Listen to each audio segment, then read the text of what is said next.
Hey everyone, I'm going to show you how to put a 4-strand braid onto a handle today. Now it can be a tool handle, a bat handle, billy club, hammer, whatever you want to put a 4-strand braid on. It's as simple as it comes, and you're wrapping 2 spirals of 2 strands each in opposite directions. If a strand went under on its last turn, it's going to go over on this turn. If it went over, it's going to go under. It sounds as simple as it actually is. It's going to be a little hard at first. You're going to need to get the hang of it. But as you're rolling the piece, if one strand went under, now it goes over. If one strand went over, now it goes under. And you'll constantly have 2 strands in opposite spirals.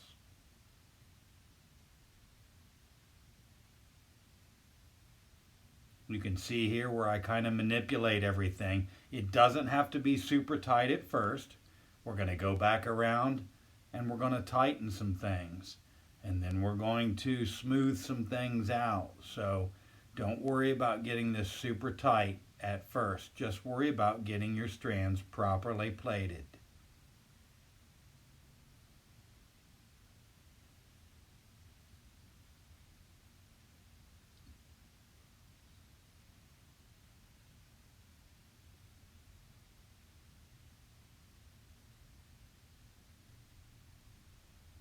Going to do a few more here and then we're going to skip forward so you don't have to see all the boring details. It only takes about 20-25 minutes to do this.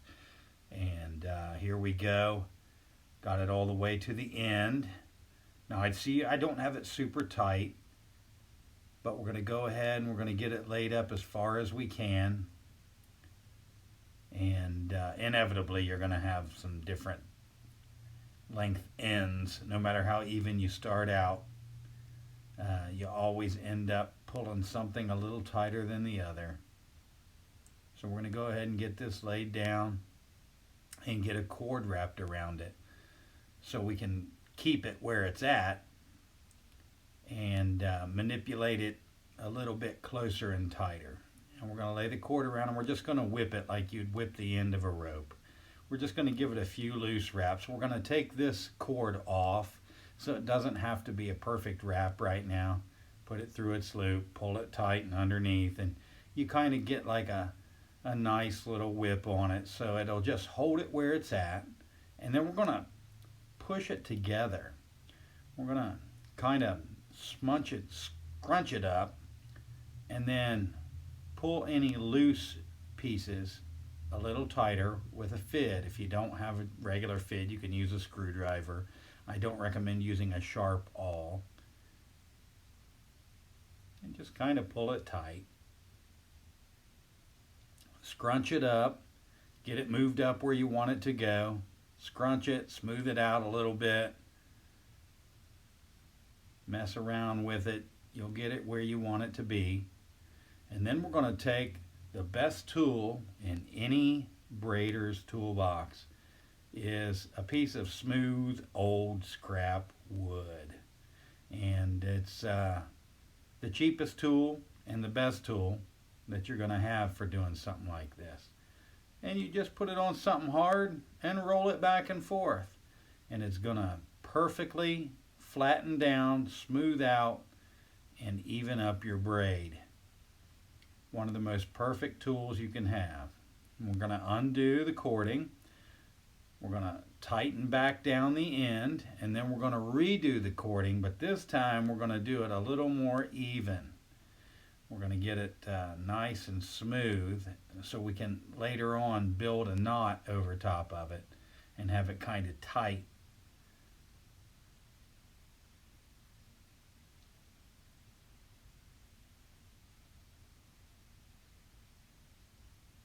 You're going to get good thumb and finger muscles from this. Right now I'm just going to take a piece of stainless steel wire, leave a little tail, start wrapping it, give it about 3 or 4 wraps. I don't generally measure anything, I just kind of cut it by eye and Give it a couple wraps. Make sure your wraps are twisting on each other and one is not just wrapping around the other. Give it a little pull. I use vice jaw pliers. Give it a little pull, twist it, give it another pull, twist it, and you're going to kind of even up. I use the fid or the end of the pliers to even the wire up a little bit. It doesn't have to be perfectly even. We're going to wrap some cord around this, but we want to make sure that things aren't going to come loose later on. And you can see that I'm using a couple different tools here. And I've also got the GoPro on my head. If you see that popping in at the top of the screen, we're going to do a couple different aspects on this video. After we get the wire all tightened down, we're going to go around, and I use these Klein electrical snips. They tend to cut off a little cleaner and easier than scissors do for doing the knotting and the braiding.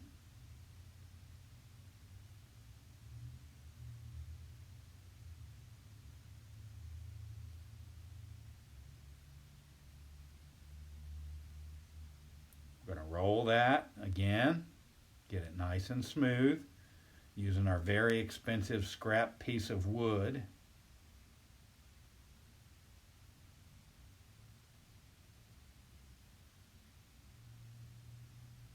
Smooth it up. There you go. Now we're going to put a nice new whip on that, and this time we're going to keep it even, and we're going to wrap it around our hand a little bit so that we can pull it really tight. You want to get that nice and tight around there.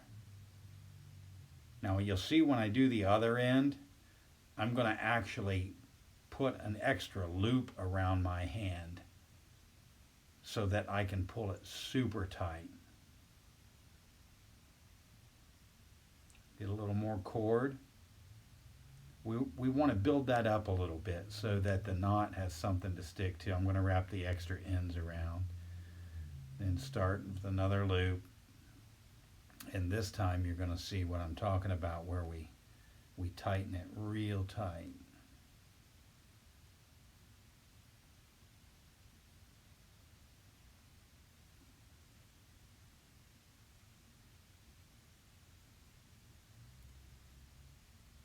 Probably can't see how hard I'm pulling that, but it's pretty tight.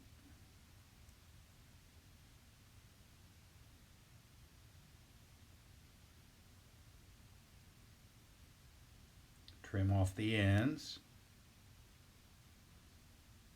Now on this end is where I'm talking. I'm actually going to wrap that cord around my hand because we don't have anything under that, and I'm going to really tighten that down. This right now is the initial whip that's going through just to keep everything in place.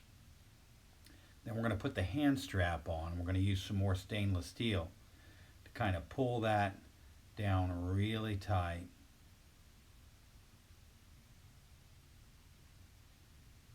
I'm going to even that up. Make sure it's on the actual sides. You don't have it going all wonky. You know, I leave about an extra inch, inch and a quarter hanging out of the wire. And on this one, you're going to overlap that wire. You want it to pull in on itself so that everything locks down.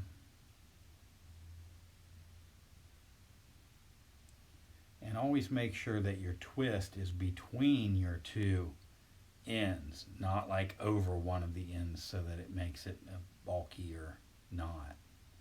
Then you can't see, I'm squeezing that and pulling it out very tight, and then I'm evening everything up before it gets too tight. Make sure everything is right where you want it to be. Leave a little bit of a tail out there. You don't want to take it too close because you want that kick out at the bottom where you're pulling the wire tight. It's going to make it stronger and make it not want to come out. And then pull that, squeeze and pull. You see how much play I got there? And then we tighten it back up, and we keep doing that. You don't want to tighten it super tight on the twist after you've been pulling it because you'll bust your wire. Then I'm going to cut off the excess. These Vice Jeweler's pliers are excellent. I recommend getting some. These are Osborne's, but you can get many different brands. You don't have to spend the money on the Osborne's. I really don't think they're that bad though. They're only like $25.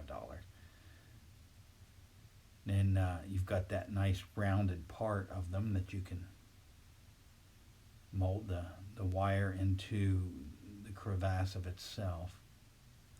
And you're going to start with this cord again, and you're going to cover your wire, and you're going to wrap it around. Now here's where you see me wrap it around my palm.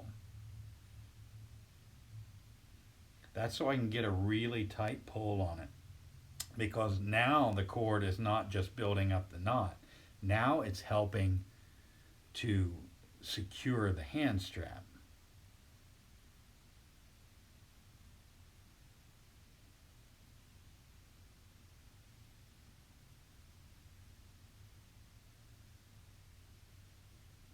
Stick it back through itself.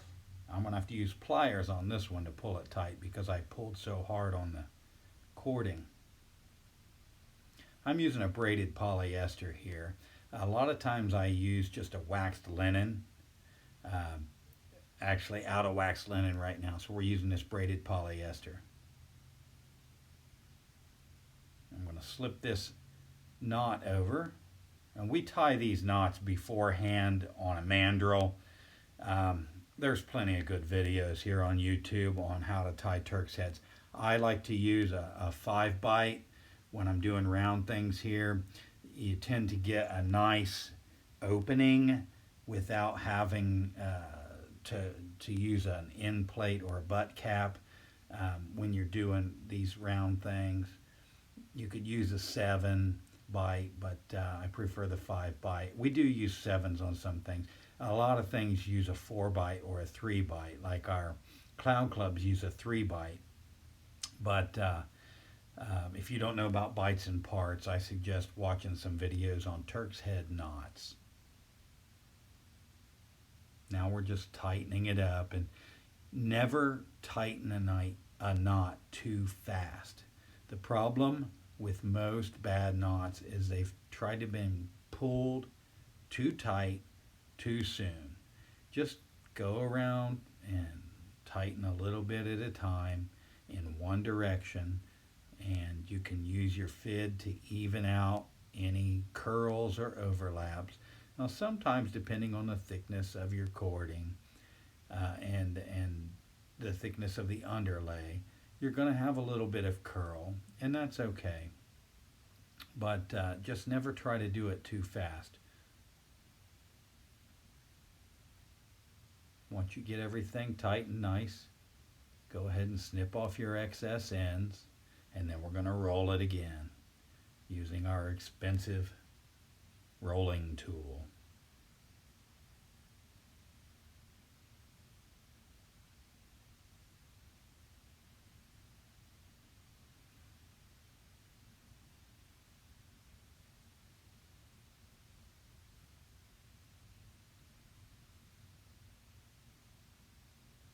We're going to use the edge, and we're going to tap it down. We're going to form that knot.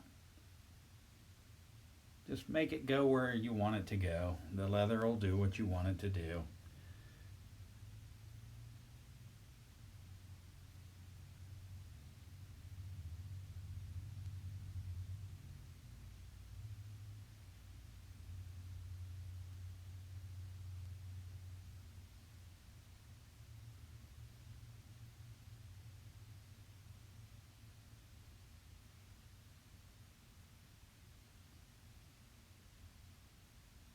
A slotted table helps because you can just push your trash right down through it. It also helps when you're doing bats and things because you can put the end of the bat into a slot. We'll slide the other knot over.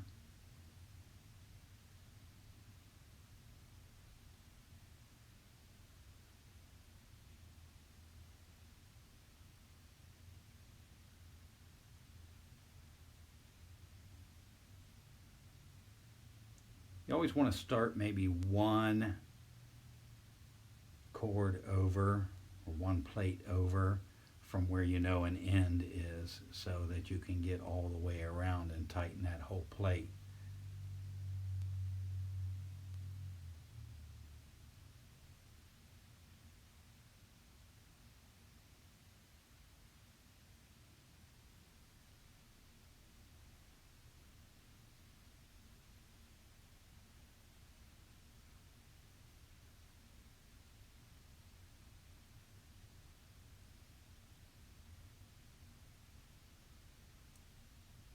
You finally get down to the end and you flattened everything out.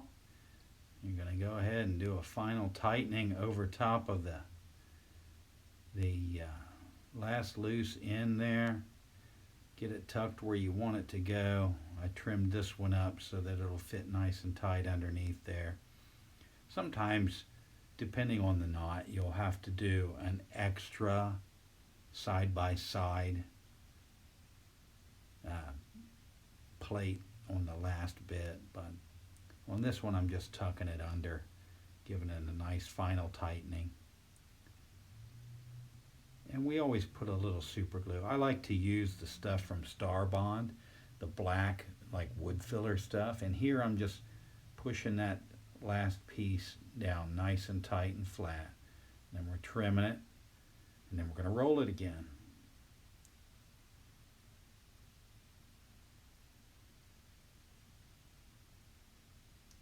Pound it a little bit first, get it right where I want everything to be, flatten every plate down, give it a nice roll. Now you can't see that I'm actually twisting the end of the bat with my hand. Then we're going to smooth it up with our hand, make sure everything's right where you want it to be. At this point we'll go ahead and go up and put some super glue on the overlays. Make sure everything's gonna stay where we put it. And that's the end.